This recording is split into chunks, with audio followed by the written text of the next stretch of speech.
balita ko po ay hindi raw po kayo nagpa-practice ng Holy Communion. Alisin na natin yung logic ng banal na hapunan na ginagawa sa umaga kasi sumasang-ayon po ako doon sa inyo. Pero yung Holy Communion po mismo, hindi raw nyo pinapractice. Kaya ako binigay itong mga talatang ito kasi nandito raw yung paliwanag.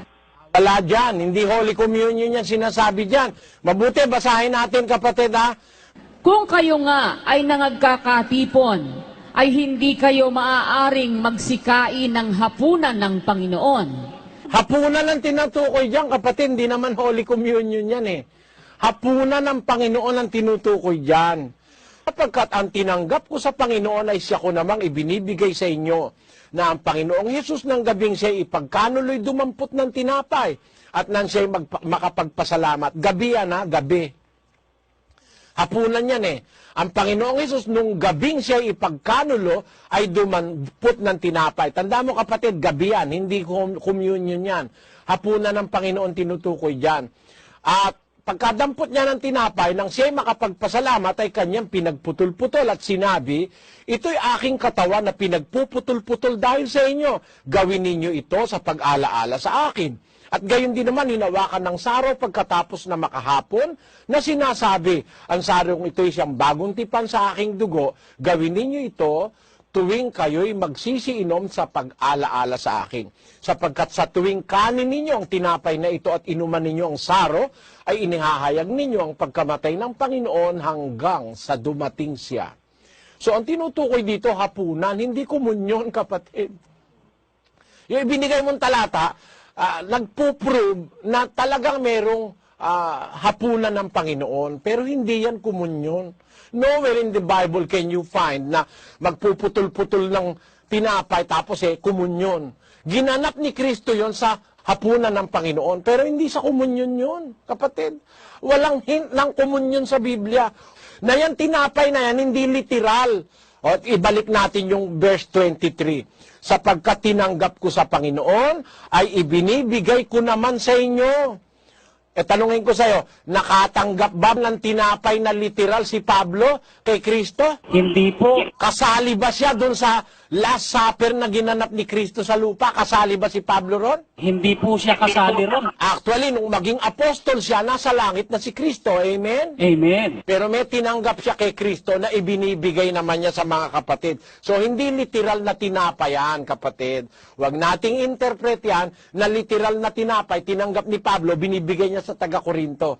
Ang ibinibigay niya sa taga-Korinto, yung tinanggap niya sa Panginoon, aral yon, aral, katwiran. Pakinggan mo sa 15:3 ng unang Korinto. Sapagkat ibinigay ko sa inyo una sa lahat, ang akin namang tinanggap. Ang ibinibigay ko sa inyo, una sa lahat, ang akin naman tinanggap. Alin ba yung tinanggap niya? Ilagay mo sa 1 hanggang 2. Ngayon ipinatatalastas ko sa inyo, mga kapatid, ang ebanghelyo na sa inyo'y aking ipinangaral, na inyo namang tinanggap, na siya naman inyong pinananatilihan. Sa pamamagitan naman ito'y ligtas kayo, kung matyagan ninyong iingatan ang salitang ipinangaral ko sa inyo, maliban na kung kayo'y nagsipanampalataya ng walang kabuluhan. So, ang tinanggap ni Pablo, salita, aral. Kung ano yung salitang tinanggap niya, yun din ang ibinibigay niya sa taga-Korinto. Kasi wala naman siyang tinanggap na literal na tinapay dahil hindi siya kasali sa Last Supper. Dahil hindi pa siya apostol noon. Walang komunyon sa Biblia na ginagawa ng alam mo kung bakit? Biro mo yung kanya, ang laki-laki. Yung iyo, ang liit-liit. Ano yun? Hindi ba iisa lang naman ang Kristo ng Biblia? Bakit gumawa ka ng malaki para sa'yo? At saka bakit sa komunyon, meron siyang alak, ikaw wala. Samantalang ang nasa Biblia, pakinggan mo sa 26:26 ng Mateo. At samantalang sila'y nagsisikain, ay dumampot si Jesus ng tinapay at pinagpala at pinagputol-putol at ibinigay sa mga alagad at sinabi, kunin ninyo, kanin ninyo, ito ang aking katawan. At dumampot siya ng isang saro at nagpasalamat at ibinigay sa kanila na nagsasabi, magsiinom kayong lahat diyan. Ulitin ko ang basa. At dumampot siya ng isang saro at nagpasalamat at ibinigay sa kanila na nagsasabi, ako lang ang iinom nito. Meron bang ganon? Tingnan mo, sino ang pinainom niya? Yung pinakain niya ng tinapay. Eh, ito naman pare, pinakain ng tinapay na maliliit. Siya kanya yung malaki. Tapos siya lang ang may alak. Yan ang unfairness. Kaya napakamali niyang kumunyong itinuro ng pare, kapatid. Pasensya ka na, ha? I'm just answering you squarely and fairly and biblically, especially. Palo po. Alam ko po na hindi po ba, Brad Eli, ikinote lang ni Paul yung sinabi niya doon sa 23 baka mo, kung hindi ako nagkakamali ng 1 Corinthians 11, doon sa 26 naman na sinabi, na binasa mo ngayon lang, ano po. Pero sasabihin ko lang po sa inyo, tama po kayo, mali yung practice ng Katoliko dahil ako po ay hindi Katoliko, ako po ay isang evangelical Christian po. Sa amin naman po, ang communion sa amin ay mayroon naman pong tinapay at alak, konti. Pero po, ang akin pong tanong... Teka muna, kapatid, bago ka magtanong, tatanungin kita, pwede ba kitang tanungin? Opo. Bawal ba sa inyo ang lumuhod sa mga ginawa ng kamay ng tao? Bawal na bawal po. Ayan, nagkakasundo tayo dyan, kapatid. Let us explore that. Bawal din sa amin na gumawa ng imahen para sambahin o luhuran. Alam mo kung bakit bawal ng Diyos yung paggawa ng imahen? Isang talata ng Isayas, meron akong babasahin ganito, 42:8. Ako ang Panginoon na siyang aking pangalan at ang aking kaluwalhatian ay hindi ko ibibigay sa iba o ang akin mang kapurihan sa mga larawang inanyuan. Anong nga kita? Yung bang kaluwalhatian ng Diyos, pwede mong ilagay dun sa larawang inanyuan kahit na yun ay ginto pa? Ay, hindi po, kahit kailan, hindi po pwede, kapatid na Eli. Can the most precious stone or metal on earth carry with it the praises, the magnificence of the Lord? No, never, Brother Eli. Ang ibig kong sabihin, kung hindi kayang ilagay sa ginto yung magnificence ng Panginoon, kung hindi kayang ilagay sa larawan, kaya bawal ng Diyos yung larawan, tama? Opo, tama po. Tanong ko sa'yo, kaya mo bang ilagay sa kapirasong tinapay na ginawa sa bakery yung kaluwalhatian ni Kristo?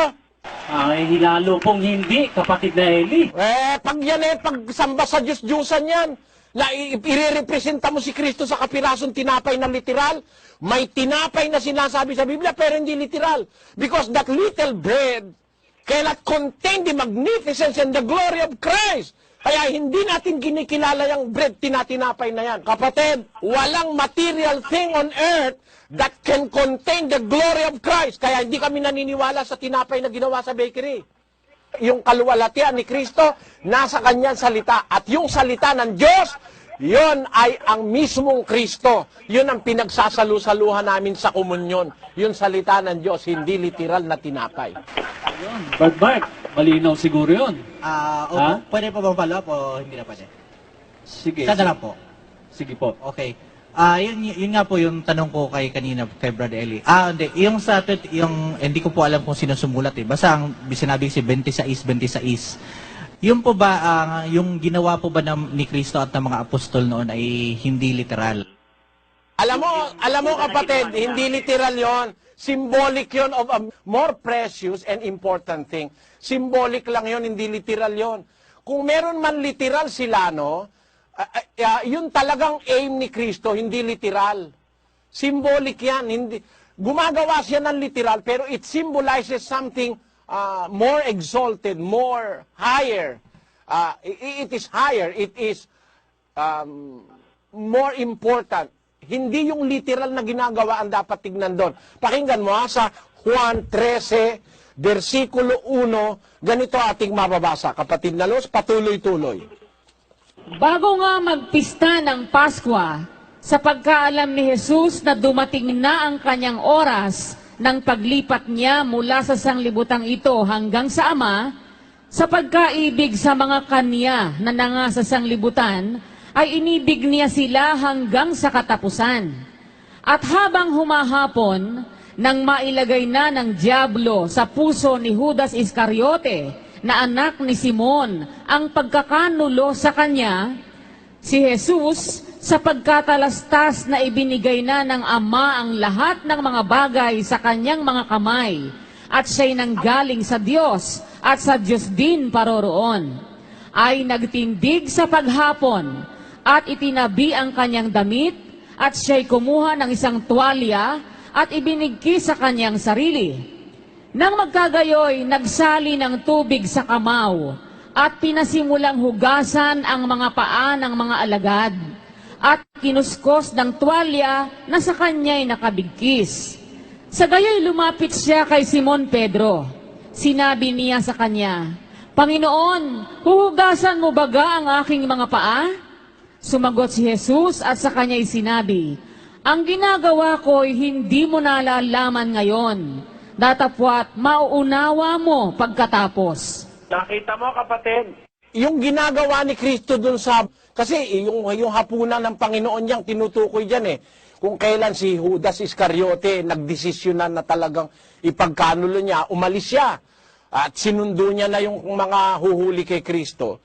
Itong mga nangyayaring ito, hindi ito merong ang intensyon nito, turuan tayo ng literal na yon, hindi.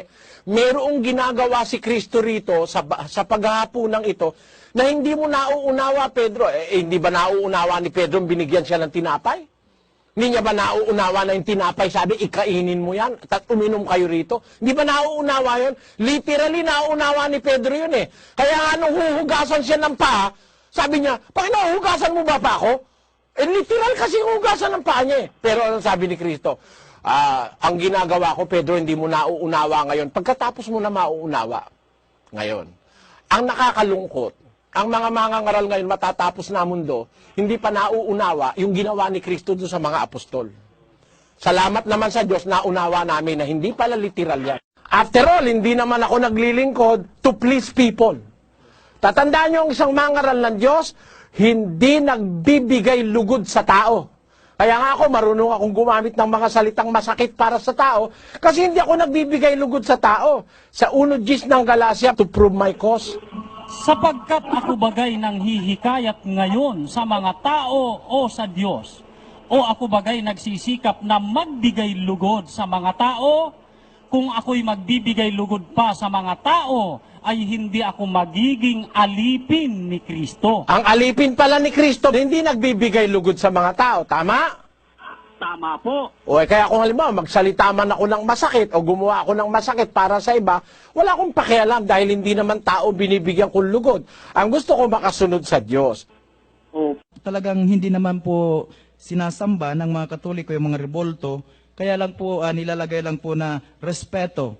Halimbawa po, katulad po ng isang tao na pag ang isang tao ay mahal ng kanyang anak, siguro siya po ay iniidolo at masama naman po siguro, masasaktan po ang isang tao na ganyang na lapastanganin na lamang ang isang katulad noon. Siguro ang nagkakamali po doon yung gumawa noon dahil hindi po tinalian yung rebolto, kaya pagalaw nahulog po siya. So, ang tanong ko po ay ganito, mayroon po ba nakasulat sa Biblia na lapastanganin ang isang bagay na inirerespeto ng isang tao na kahit po wala pong nagsasamba sa kanya dahil talagang hindi naman pwede nagsasamba yun eh. Binibigyan lang po ng respeto, katulad ng aking ina, nirerespeto ko siya. So, kailangan po bang ganunin ko siya? Ganunin ko po ang aking magulang o aking mga kapatid? Patayuin ko po at pagkatapos ay ihulog ko? Ganito po yon. Kapatid, yung magulang natin, dapat talaga irespeto natin yun. Tama po yung sabi nyo, nirerespeto. Yung pagrespeto, yung paggalang, yun po, utos po ng Diyos yun. Igalang mo ang iyong ama at ang iyong ina. Ngayon, ang mga tatay mo, ginagalang mo, may retrato tatay mo, ba, nilalagay mo dun sa sala, di ba? O kaya sa bedroom mo, nilalagay mo yung retrato ng nanay mo. Pero hindi mo po nilalagyan ng kandila, hindi mo nilalagyan yung retrato ng nanay mo ng kung ano-anong mga dekorasyon, tapos luluhod ka sa retrato ng nanay mo. Ang paggalang, iba po sa pagsamba, kapatid. Pagka lumuluhod ka na, sinasamba mo na. Sabi no, hindi naman sinasamba ng Katoliko, niluluhuran nga ninyo eh. Yung pagluhod, pagsamba yon. Basahin natin sa 95:6 ng awit. O magsiparito kayo, tayo'y magsisamba at magsiyukod, tayo'y magsiluhod sa harap ng Panginoon na may lalang sa atin. Yun hong pagluhod, pagyukod, yun po pagsamba ayon sa termino ng Diyos sa Biblia. Eh yung magulang natin, ginagalang natin, hindi naman tayo lumuluhod. Hindi naman natin nilalagyan ng kandila. Nagdadasal ba tayo sa magulang natin? Dinadasalan ba natin ang magulang natin? O nanay ko, panalangin mo ako. Meron ba tayong ginagawang ganon? Wala naman eh. Kung iginagalang lang natin, wala naman pong masama. Igalang ang magulang eh. Pero luhuran mo, tapos sabi nung iba, sabi nung pare, ginagalang lang namin, hindi namin sinasamba. Yun nga pagluhod mo, pagsamba na yun eh, ayon sa Biblia eh. Bawal nga yun eh. O yan. Kaya kung tayo nakikinig sa salita ng Diyos, pakinggan natin yan. Huwag tayo makinig sa chismis o kaya sa opinion ng kahit na sino. Ang iba, mas gusto yung mga palusot, yung iba, yung mga gusto yung... Mas magandang manalig tayo sa salita ng Diyos, kapatid. Bawal po ng Diyos gumawa niyan, yung mga larawang inanyuan na yan. Hindi natin dapat isiping ang pagka-Diyos ay sa ginto, pilak o bato na inukit ng kabiasnan at katalinuhan ng tao. Sabi ni Pablo, isipin mo man lang hindi, bawal na na may pagka-Diyos dyan o kaya yan dapat mong luhuran, o kaya panalanginan. Kasi kung kung ang paniwala mo, wala namang pagka-Diyos, ba't ka mananalangin doon? Ba't mo kakausapin yun? Ba't mo ipagpepiesta at ipagpuprosesyon? Mali po yun, kapatid. Sana naunawaan nyo. Gusto ko lang pong sumagot ng ayon sa Biblia. Yun po ang sinasabi ng kasulatan. Marami na po akong church na napuntahan, small church, big church, at nararamdaman ko rin po yung caring nila. Ang tanong ko po, paano nyo po mapapatunayan na ang lahat ng pastor sa buong mundo ay mali ang itinuturo na magiging dahilan upang mapunta silang lahat na pastor na mga born again sa dagat-dagatang apoy? Kung hindi po ba sila lilipat kahit mabuti po ang kanilang budi, kahit narinig nila ang inyong turo, ay mapapa-impyerno ba sila? Yun po yung una. Malay ko kung ano nasa kalooban nila. Pero isang bagay ang natitiyak ko, maraming pastor, bulaang pastor, ministro ni Satanas. Hindi ko paghatol yun. Ulat yun ang Biblia. Hindi ko hatol yun, salita ng Biblia yun. Sino ba yung hindi sumusunod sa Diyos? Sino ba yun? Yung mga mangangaral na nangangaral, hindi naman yung sa Diyos ang pinangangaral, dinadagdagan, binabawasan. Imo-modify ko ba yung sinabi ni Cristo? Papalitawin ko, uy, nangangaral naman yan, maliligtas din yan. Mali naman yun. Hindi naman hustisya yun. Kung tayo mananampalataya ng Biblia, kung ano yung nasa Biblia, yun ang tanggapin natin. Hindi dahil sa hinahatulan natin ng sino man, kasi hindi naman natin alam ang puso ng sino man. Pero pagka ikaw, napahanay ka dyan sa mga ganyang manluloko, magdarayang mga manggagawa, mga bulaang apostol, mga sinungaling, paano ba sasabihin mo rito sa kay Buloy? Hindi ba sinungaling yan? Napakalaking kasinungalingan. Nakausap ko ang Diyos. Ang dapat ikaw maging presidente, si Kibo. Si Kibo. Kalabas-labas, talo si Kibo. Di nanloloko ito, dinadahilan ng Diyos. Kung totoong ang Diyos ang may sabi sa iyo niyan, bakit hindi nanalo si Kibo? Pakinggan mo hindi panluloko sa kapwa yan. Tonight, be known unto all Filipinos that the Almighty Father has appointed a president for this nation. He is no other than Wilbert Gilbert Gregorio. Ang panluloko yan? Sa umpisa pa lang, mahahatulan mo ng loloko The Almighty Father has appointed a president for this nation. Ang presidente ng Pilipinas, hindi ina-appoint ng Diyos. Ibinoboto ng mga tao. Diyan pa lang sira na yan ngayon, sasabihin mo ba ngayon?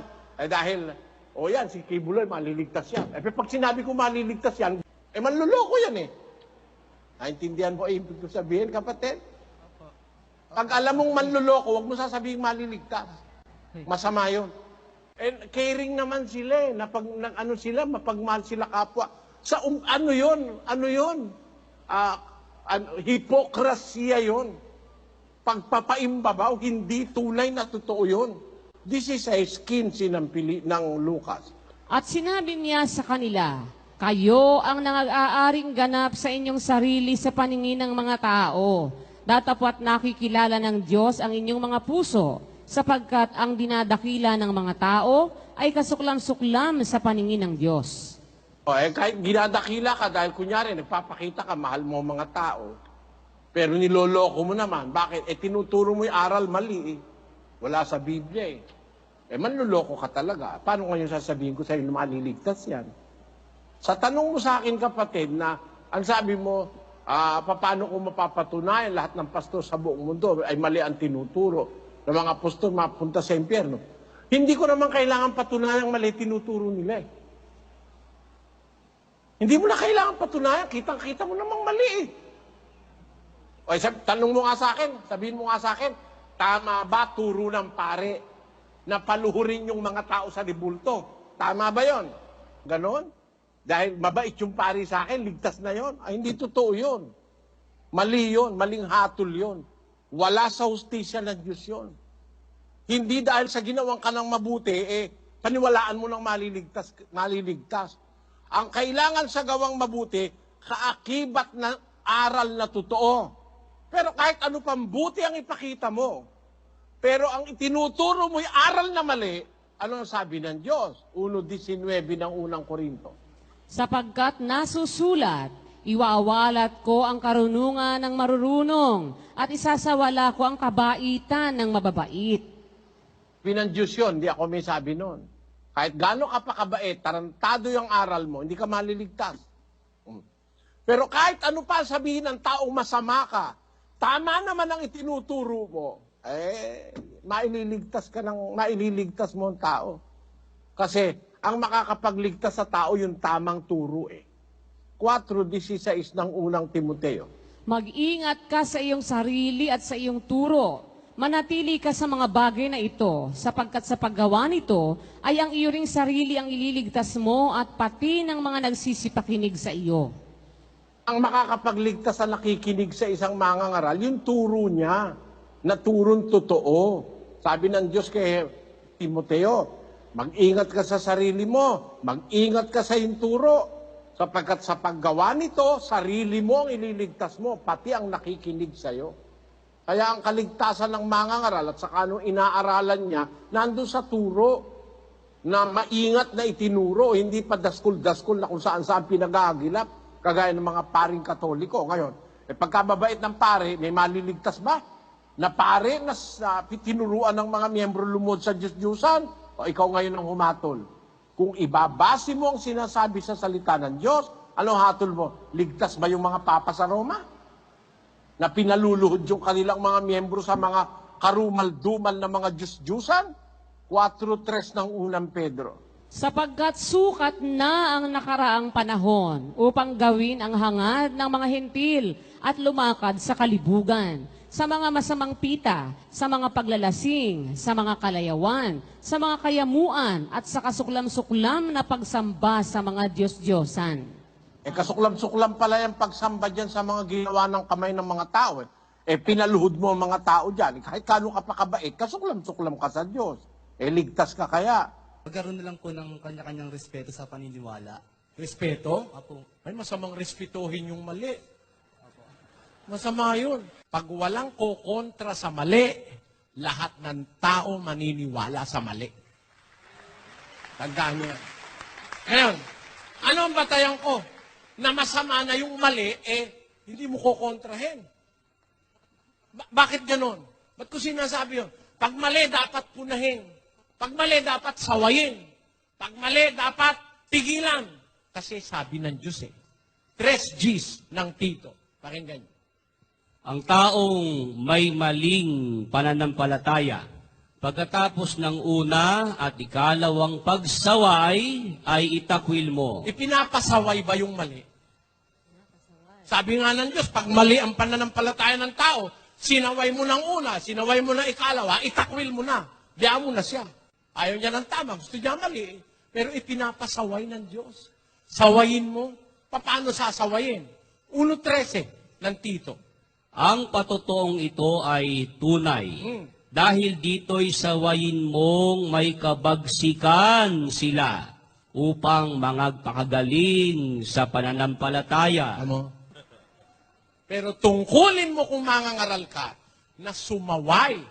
Basa, 2 Timoteo 4:2. Ipangaral mo ang salita. Magsikap ka sa kapanahunan at sa di kapanahunan. Sumawata ka, sumaway ka. O, kita mo? Utos ng Diyos sa mangangaral yan. Sumawata ka, sumaway ka. O, pag sumasaway ba, mali?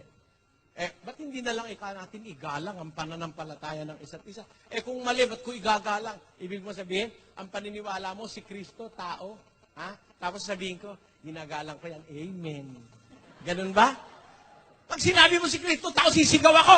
Hindi tao si Kristo, kundi nagkatawang tao. Yun ang sasabihin ko. Nag-uumpisa na ang labanan. Bakit? Gusto ng Diyos na ganun para ang tao mailigtas sa mali. Ganun yun. Kung ako makikipagkaibigan lang, di na ako magsasalita. Pero hindi ako naparito para makipagkaibigan kahit kanino. Kahit magalit kayong lahat sa akin, sasabihin ko yung ipinasasabi ng aking Diyos na kinikilalang nasa langit. Kung ang relihiyon ninyo ang tunay, ano ang batayan ninyo sa Biblia? At bakit po marami kayong kaaway?